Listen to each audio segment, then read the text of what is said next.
இந்த நாட்டிலே பெண்களுக்கு எதிராக தொடர்ந்து கொண்டிருக்கும் பாலியல் வன்கொடுமைகளும் படுகொலைகளையும் கண்டித்து வல்லமை சமூக மாற்றத்திற்கான போராட்ட இயக்கத்தோடு இணைந்து எங்களுடைய பிரதேசத்தின் பொது அமைப்புகள், பொதுமக்கள் என அனைவரும் ஒன்று திரண்டு எங்களுடைய எதிர்ப்பையும் கண்டனத்தையும் வெளியிடுவதற்காக இந்த இடத்திலே ஒன்று கூடியிருக்கின்றோம்.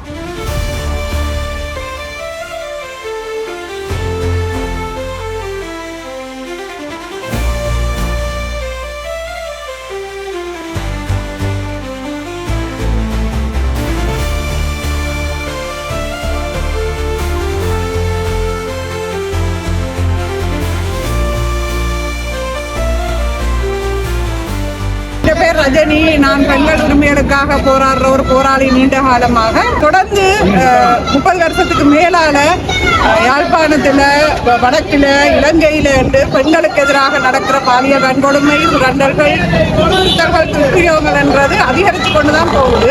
எங்கேயுமே அது குறைக்கிறதுக்கான எந்த துறையும் செய்யப்படுறதா தெரியல.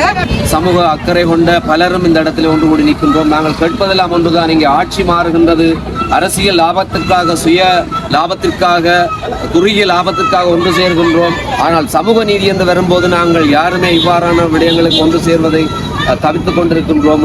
எங்களுடைய சகோதரி வித்தியா இந்த மாதிரியான ஒரு வன்கொடுமைக்கு உள்ளாக்கப்பட்டு 10 வருடங்கள் கடந்திருக்கின்றது.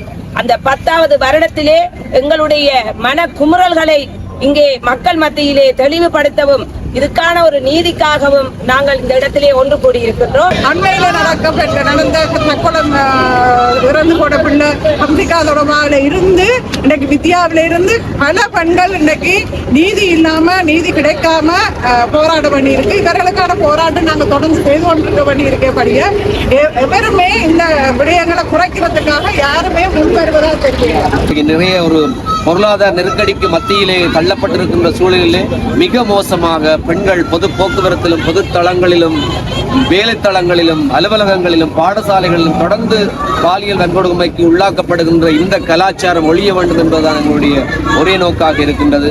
இந்த போராட்டம் என்றது எங்களுக்கு தொடர்ந்து ஏமாற்றத்தை ஏற்படுத்த போதா இல்லையான்றதுக்கு அப்பால எல்லாருமே இணைந்து நாங்கள் இந்த போராட்டக்கூடாகவும் செயற்பாடுகளுக்கூடாகவும் பாலியல் வன்கொடுமை, பாலியல் துன்புறுத்தல் பெண்களுக்கு எதிராக அனைத்து இடங்களிலும் இல்லாமக்கணும் என்றதான் எங்களுடைய முன்வடிவாக இருக்கு.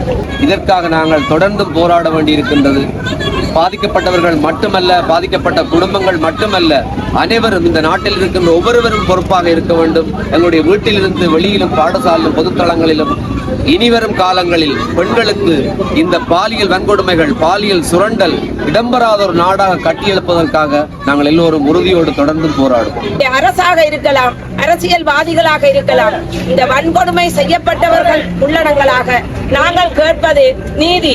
ஊடகங்கள் சொல்றது என்னன்னா, உதாரணமா நாங்கள் ஊடகங்கள் இருக்கின்ற பொழுது ஒரு 51 வயது நபர் பாலியல் வன்கொடுமை செய்தார் என்றதுக்கு குறிப்பிடுறதை விட நாங்கள் 13 வயசுக்குள்ள பாலியல் வன்கொடுமைக்கு உட்பட்டார் என்ற அந்த பிள்ளையோட விவரத்தையும் கூட தேடுறதா இருக்கிறதே பற்றிய நாங்கள் பாதிப்பை ஏற்படுத்துற நபரை கேள்விக்குட்படுத்தி அவர் மாதிரி இனிமேல் ஒருத்தர் உருவாக்க கூடாதுன்றதான் ஊடகம் கூடுதலாக அக்கறை செலுத்தி தங்களுடைய ஊடகத்துக்கு கூட செய்திகளை கொடுக்கணும்.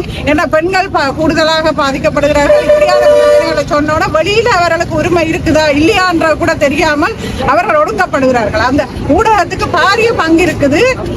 பாதிக்கப்பட்டவர்களை விட்டுட்டு பாதிப்பை ஏற்படுத்தினவர்களை வெளியில கொண்டு அவர்கள் சமூகத்தில் நடமாடுறதுக்கு தகுதியும் இல்லாதவர்கள் என்று கொண்டு வருவாங்க. இனிவரும் காலங்களில் இப்படியான நிகழ்வுகள் நடக்கக்கூடாது, ஒரு பெண்ணுக்கு இப்படியான வன்கொடுமை நடக்கக்கூடாது என்பதற்காக நாங்கள் இந்த இடத்திலே வந்திருக்கின்றோம்.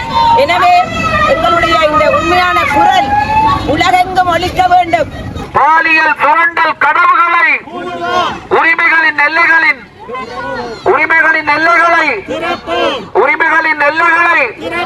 பொது போக்குவரத்தில்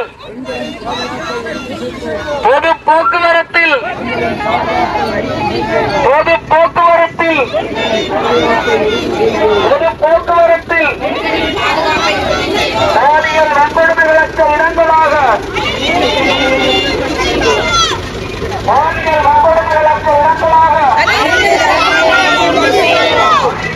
மதிப்பளிப்பு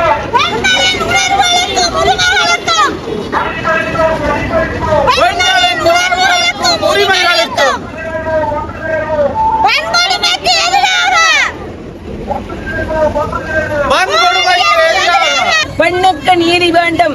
பெண்களை வன்கொடுமை செய்யும் எந்த அரசாக இருக்கலாம், அரசியல்வாதிகளாக இருக்கலாம், ஆசிரியர் வட்டங்களாக இருக்கலாம், சமூக வட்டங்களாக இருக்கலாம், யாராவதாக இருந்தாலும் பெண்ணுக்கு நீதி வேண்டும். வித்தியாவின் 10வது வருடத்திலே நாங்கள் எல்லோரும் உறுதிமொழி எடுத்துக் கொள்கின்றோம்.